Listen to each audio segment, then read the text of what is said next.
A little while ago, I made a video about 7 types of hobby we need to live a more interesting and fulfilling life. Today, I'd like to talk about one type of hobbies I didn't cover in that other video: peaceful hobbies to reduce stress and anxiety. And I'm not just going to share a list of ideas, I'll also tell you why each hobby can be beneficial to our mental and our emotional well-being. So the first hobby is drawing mandalas.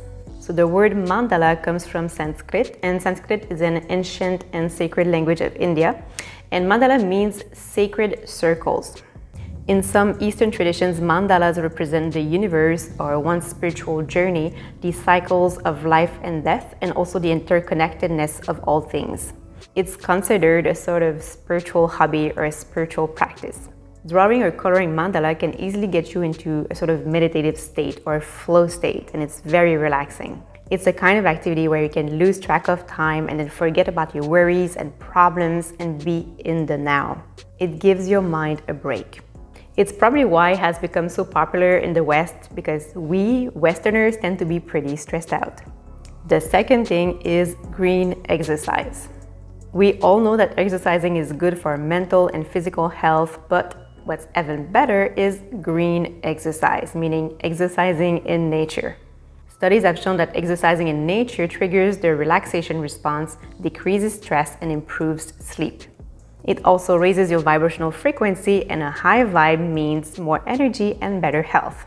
Personally, it's my favorite hobby. At times when I feel sad or angry, it makes me feel better almost instantly.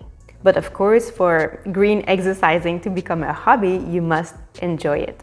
You could walk at a park near where you live, or you could go hiking on the weekends, or try snowshoeing, or cross-country skiing, or kayaking, just depending on the weather, the environment where you live, and also what you enjoy doing. The third activity is yoga. So a few years ago, after a breakup, I was feeling pretty low and experienced pretty intense anxiety. And a friend recommended trying yoga. She said that it had helped her get back on her feet after a breakup. I remember she told me, it's like a magic pill, you just feel better. And that's exactly what happened. After even just the first class, I felt more aligned and in control of my thoughts and emotions, and not just during the yoga session, but also during the following days. I think it's because when you do yoga, you need to be fully present. You must place all your attention on your body and what you're doing to be able to keep your balance and also synchronize your breathing with your movements. And because of that, you can't really think about the past or the future or worry about life. And if Hatha yoga is the more conventional form of yoga, if it's not your thing, you could try Kundalini yoga. It's another form of yoga that doesn't require to be flexible. Another very soothing hobby is playing an instrument. Just listening to music is very therapeutic. But playing an instrument can, on top of that, easily get you into a state of flow, a state of deep presence and focus, which is very soothing and relaxing. Plus, playing an instrument engages and stimulates both the left and right hemispheres of the brain and is said to help reduce anxiety and depression. And it could be any instrument: the guitar, drum, harmonica, or even DJing if that's more your thing. Personally, I love the sound of the hang drum. And if you take classes or if you participate in jams with other musicians, then it becomes a social activity. And social activities are also very good for mental and emotional well-being.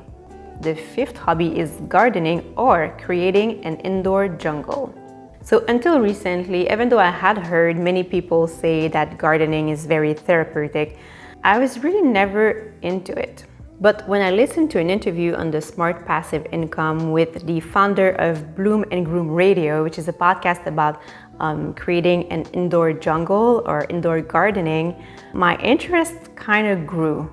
On the podcast, they talked about how gardening, or even just taking care of indoor plants, can be sort of a healing metaphor for different aspects of life. For example, when you plant a seed, let's say a flower seed, you must take care of it, nurture it, water it, and be patient. It won't blossom overnight.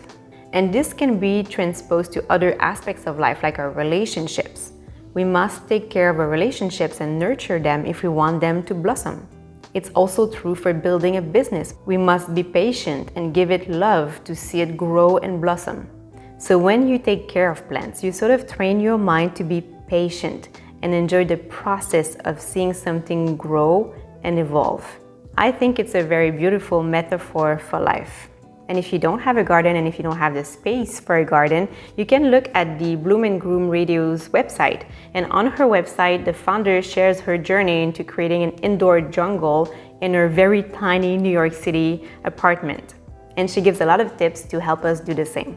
If you have other hobby ideas to help us relax, reduce stress, and calm our minds, please share them with us in the comments below.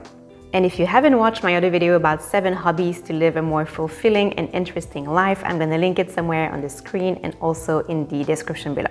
Thank you so much for watching, guys. I hope you enjoyed this video. If so, please let me know by giving it a thumbs up. It always helps when you do that.